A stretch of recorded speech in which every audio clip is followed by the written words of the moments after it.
هلاکو خان نوم خو به تاسو اورېدلی، ډېر ظالم بادشاه و.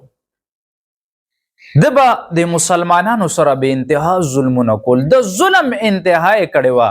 دا مسلمانان به ده ته داسې ښکارېده لکه څنګه موږ ته خشاک چې ښکاري. خشاک راواخلې هغې ته اور ورته کړي.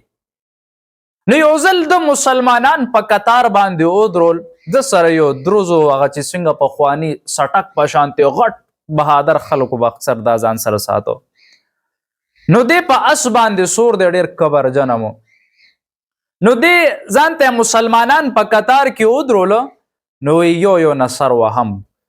نو یو دی کې یو بوډا عاجز سړی ولاړو، نو چې د دې قطار نمبر راغو شاته به لاړه، چې د هغې قطار نمبر به راغه هغې نه به شاته راړه. اخره کې چې کله ټول نصرونه ولدی شاته وي، اوس به چېرته ځې، اوس به دی رانه څوک خلاصوي.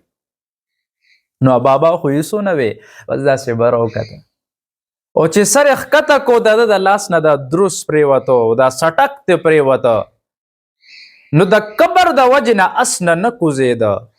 نو دی په یو دا د هغه کم کسانو د دی اس دا ګوړسواري کړي، په دې پوهېږي. نو هغې بعضې وخت کې اس روانې ځمکې ته لاس کې د هغې نه سره اوچتوي. نو ده وې داسې به یې راوچت کړم.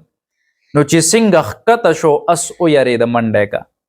چې اس منډه که، نو کله دی ځان پسې راکاږي، یو کاڼي ته سر لګي، بل کاڼي ته سر لګي، تر دې پورې چې هغه اس دی کوتره کوتره کو، چوره چوره کو، ملته کې مردار شي.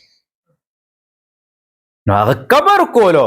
نو هغه بابا وی دا ټولې رعایي چې دا وکته، دا خو معمولي سړی نه ښکاري. وی لارې ورته پرېښوه، په هغه قطار کې منځ کې لاړ ووته دی. وی چې څوک به دې بچ کوي، چې کله دې بچ کوي بیا دې رب دا شانتې بچ کوي.